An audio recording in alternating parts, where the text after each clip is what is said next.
আসসালামু আলাইকুম সুপ্রিয় শিক্ষার্থী বন্ধুরা, আশা করি তোমরা সবাই ভালো আছো। স্বাগতম শাহিস লার্নিং স্কুলে। আমি শাহী ইমরান, সহকারী শিক্ষক আছি তোমাদের সাথে। আজকে আমরা আলোচনা করব পঞ্চম শ্রেণীর সুন্দরবনের প্রাণী গল্পটি নিয়ে। যেহেতু আজকের এই ভিডিওটি বৃত্তি পরীক্ষার্থীদের জন্য স্পেশাল, সুতরাং তোমাদের গল্প তোমরা অবশ্যই বাসায় পড়ে নেব। ইতিমধ্যে গল্প তোমরা পড়েও ফেলেছ। গল্পটা আমি না পড়িয়ে আমরা সরাসরি বৃত্তির মান বন্টন অনুযায়ী তোমাদের ভিডিওটি সাজিয়েছি। তো চলো শুরু করি। ভিডিও শুরু করার আগে সবার কাছে একটাই অনুরোধ, যারা এখনো আমার চ্যানেলটি সাবস্ক্রাইব করনি, আমার চ্যানেলটি সাবস্ক্রাইব করে পাশে থাকা বেল বাটনটি বাজিয়ে দাও, যাতে এরকম শিক্ষামূলক ভিডিও আপলোড করলে সর্বপ্রথম তুমি তোমার ফোনে নোটিফিকেশনটি পেয়ে যাও। তো চলো শুরু করি। তো দেখো, এখানে যে মানবন্টনটা তোমরা দেখতে পাচ্ছ, এই মানবন্টনে যা যা আছে এই ভিডিওর মধ্যেও কিন্তু আমার সেগুলো আছে। শব্দার্থ লেখো, বাক্য গঠন, শূন্যস্থান পূরণ, বহু নির্বাচনী প্রশ্ন, বিপরীত শব্দ, সমার্থক শব্দ, সংক্ষিপ্ত প্রশ্নোত্তর, ভাষারীতির পরিবর্তন, অনুচ্ছেদ পরে প্রশ্ন তৈরিকরণ, বিরাম চিহ্ন, যুক্তবর্ণ বিভাজন, বাক্য গঠন, এক কথায় প্রকাশ। ওকে, তো চলো শুরু করি। প্রথমে আগে আমরা অনুশীলনী যে শব্দের অর্থগুলো দেওয়া আছে, এই অনুশীলনী শব্দের অর্থগুলো আগে জেনে নেব। অপার শব্দের অর্থ কি? অগাধ, অসীম। সম্ভার বিভিন্ন উপাদান বা বিভিন্ন জিনিস। রয়্যাল অর্থ কি? রাজকীয়। ভয়ঙ্কর, ভীষণ, ভীতিজনক। অমূল্য যার মূল্য নির্ধারণ করা যায় না। বিলুপ্ত যার লোপ পেয়েছে। পরিমণ্ডল এক কি হবে? পরিমণ্ডল শব্দের অর্থ পরিধি। ধ্বংস, বিনাশ, প্রকৃতি, নিসর্গ, বাসা, বসবাসের জায়গা, স্যাঁতসেঁতে, প্রায় ভেজা, বিপর্যয়। অনাকাঙ্ক্ষিত ব্যাপক পরিবর্তন। কোল নদীর চর ও তীরের মধ্যবর্তী ডোবা। চাল চলন অর্থ কি? রীতিনীতি। এরপরে অতিরিক্ত শব্দের অর্থ। প্রাণীকুল জীবজন্তু সমূহ। লক্ষ্য খেয়াল। আবর্জনা ময়লা। দান প্রদান। খরা অনাবৃষ্টি। ধ্বংস বিনাশ। হরিণ মৃগ। ওকে, এরপরে বাক্য গঠন করো। সম্ভার বাংলাদেশের দক্ষিণে রয়েছে প্রকৃতির অপার সম্ভার সুন্দরবন। ক্যাঙ্গারু ক্যাঙ্গারু বললেই মনে পড়ে যায় অস্ট্রেলিয়ার কথা। ওলবাঘ একসময় সুন্দরবনে ছিল চিতাবাঘ ও ওলবাঘ। হরিণ সুন্দরবনে বাঘ ছাড়াও আছে নানা রকমের হরিণ। গন্ডার একসময় সুন্দরবনে প্রচুর গন্ডার ছিল। হাতি রাঙামাটি আর বান্দরবানের জঙ্গলে হাতি দেখতে পাওয়া যায়। অমূল্য যে কোনো দেশের জন্য জীবজন্তু পশু পাখি অমূল্য সম্পদ। বাসা শকুন গাছের ডালে বাসা বাঁধে। এরপর দেখো, ঘরের ভিতরে শব্দগুলো খালি জায়গায় বসে বাক্য তৈরি করি, অর্থাৎ বুঝতে পারছি আমরা যে এগুলো শূন্যস্থান হবে। বাংলাদেশ সৌন্দর্যে ড্যাশ সৌন্দর্যে ভরপুর। কি হবে? অপার সৌন্দর্যে ভরপুর। প্রকৃতির ড্যাশ সমুদ্রের নিচে রয়েছে। প্রকৃতির সম্ভার সমুদ্রের নিচে রয়েছে। বাংলাদেশের নামের সঙ্গে জড়িয়ে আছে ড্যাশ বেঙ্গল টাইগার। বুঝতে পারছি, রয়্যাল বেঙ্গল টাইগার। বাঘ দেখতে যেমন সুন্দর তেমনি আবার কেমন ভয়ঙ্কর। রয়্যাল বেঙ্গল টাইগার বাংলাদেশের ড্যাশ সম্পদ, অমূল্য সম্পদ। শকুন বাংলাদেশে এখন প্রায় ড্যাশ পাখি। কি পাখি? বিলুপ্ত পাখি। প্রশ্ন নিয়ে আলোচনা করব। ক্যাঙ্গারু ও সিংহ বললে কোন দেশের কথা মনে হয়? ক্যাঙ্গারু বললেই মনে পড়ে যায় অস্ট্রেলিয়ার কথা, আর সিংহ বললেই মনে হয় আফ্রিকা মহাদেশের কোনো একটা দেশের কথা। খ নাম্বার, দেশের জন্য পশু পাখি জীবজন্তু কি উপকার করে তা নিজের ভাষায় লেখো। পশু পাখি জীবজন্তু দেশের অমূল্য সম্পদ।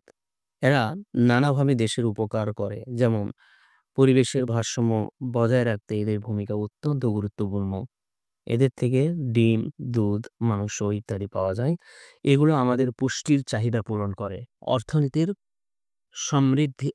সমৃদ্ধিতে অবদান রাখে। শকুন কিভাবে উপকার করে?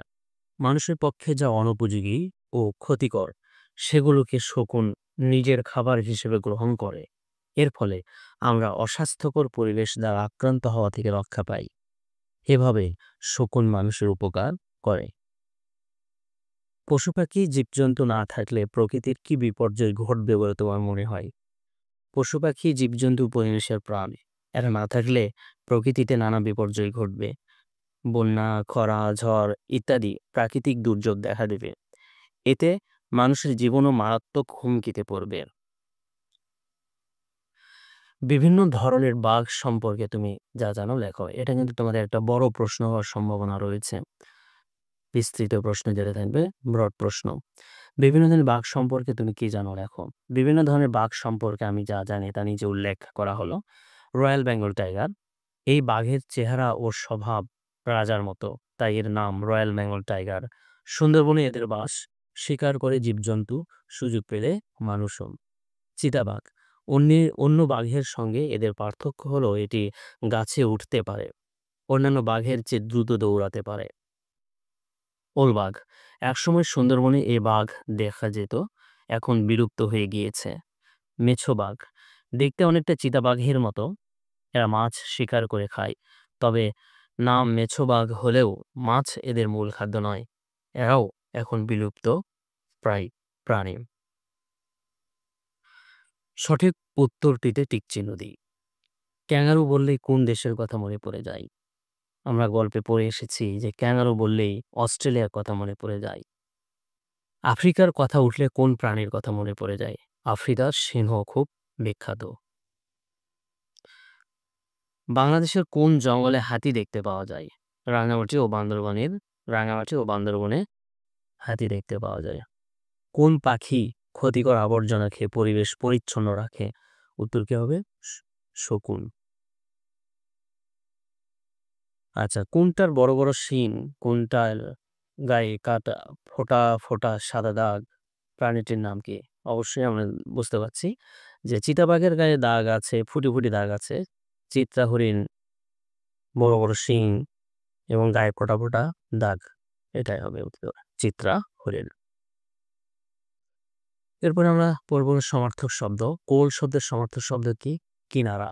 কোল শব্দের সমার্থক শব্দ কি? কিনারা। পাখি শব্দের সমার্থক শব্দ কি? বিহগ। পাখি কিন্তু ইম্পর্টেন্ট, দেখো এটা প্রাথমিক শিক্ষা সমাপনী পরীক্ষা 2018-তে এসেছিল। এরপর কি আছে? আবর্জনা। আবর্জনা অর্থ কি? ময়লা। পৃথিবী অর্থ কি? জগৎ।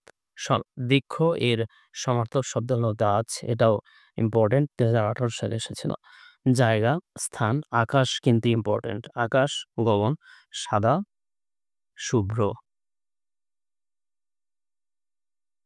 ভাষারীতির পরিবর্তন আমরা জানি যে এটা সাধু ভাষা থেকে চলিত ভাষায় অথবা চলিত ভাষা থেকে সাধু ভাষায় রূপান্তর করতে হবে। যে কোনো একটা থাকবে, তোমরা যে ওইভাবে উত্তর বলবা। জড়াইয়া, জড়িয়ে। পড়িয়া, পড়ে। বাঁচাইতে, বাঁচাতে। হইল, প্রাথমিক শিক্ষা সমাপনী পরীক্ষা 2018 সালে এটা এসেছিল। হইল, হলো। দেখিতে, দেখতে। রহিয়াছে, রয়েছে। নামিয়া, নেমে। অনুচ্ছেদ পরে প্রশ্ন তৈরি করুন। খুবই সহজ একটা টপিকস। অনুচ্ছেদ দেওয়া থাকবে, সেই অনুচ্ছেদের উপর ভিত্তি করে আমরা কে, কি, কোথায়, কখন, কিভাবে, এই যে 6টি অব্যয় ব্যবহার করে যে কোনো 5টি আমরা কি তৈরি করতে পারবো? বাক্য, প্রশ্নবোধক বাক্য তৈরি করব। চলো দেখি।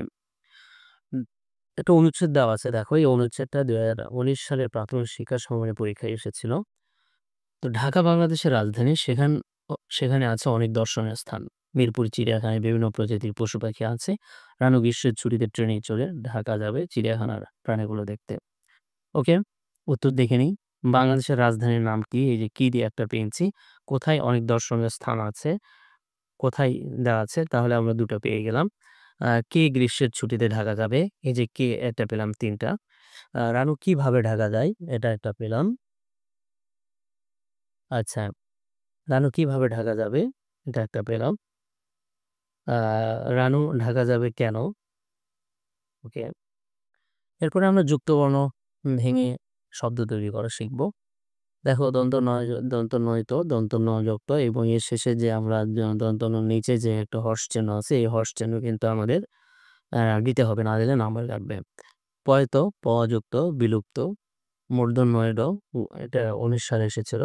মূর্ধন্য যোগ ড, গণ্ডার, চয় ছ, চ যোগ ছ, পরিচ্ছন্নতা, হম, হ যোগ ম, ব্রাহ্মণ, ক্ষীয়, কষ যোগ স, রক্ষা, ময়ূরভর, সম্ভব। ওকে। এরপরে বাক্য সংকোচন। প্রয়োজন নেই এমন, অপ্রয়োজনীয়, ক্ষতি হয় এমন, ক্ষতিকর, অনাকাঙ্ক্ষিত ব্যাপক পরিবর্তন, কি হবে? বিপর্যয়। কোনো অঞ্চলে প্রায় 30 বছরের ব্যাপক পরিবর্তন, আবহাওয়া। প্রায় লুপ্ত হওয়ার মতো অবস্থা, বিলুপ্ত। প্রায়, যার মূল্য নির্ধারণ করা যায় না, অমূল্য। 4-5 হাজার, চতুষ্পদ, লুপ্ত হয়েছে যা, বিলুপ্ত, ইত্যাদি। ধন্যবাদ সবাইকে।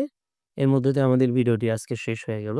আমাদের দেখা হবে নতুন কোনো ভিডিওতে, নতুন কোনো টপিকস নিয়ে। ততদিন তোমরা ভালো থেকো, সুস্থ থেকো, ভালোভাবে পড়াশোনা করো। ধন্যবাদ সবাইকে।